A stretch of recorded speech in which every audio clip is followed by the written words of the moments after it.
மேகம் திறந்து கொண்டு மின்னல் இறங்கி வந்து மார்பில் ஒளிந்து கொள்ளவாவா.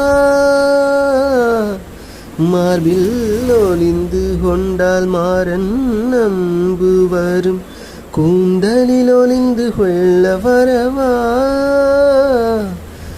என் கூந்தல் தேவன் தூங்கும் பள்ளி அறையா அறையா. மலர் சூடு மனதில் என்னை மறந்து போவதுதான் முறையா.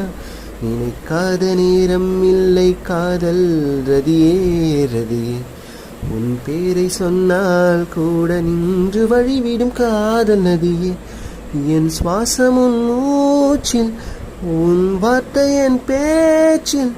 5-6 நூற்றாண்டு வாழ்வோம் நாம் வாழ்வோம். வா மலர்களே மலர்களே, இது என்ன கனவா?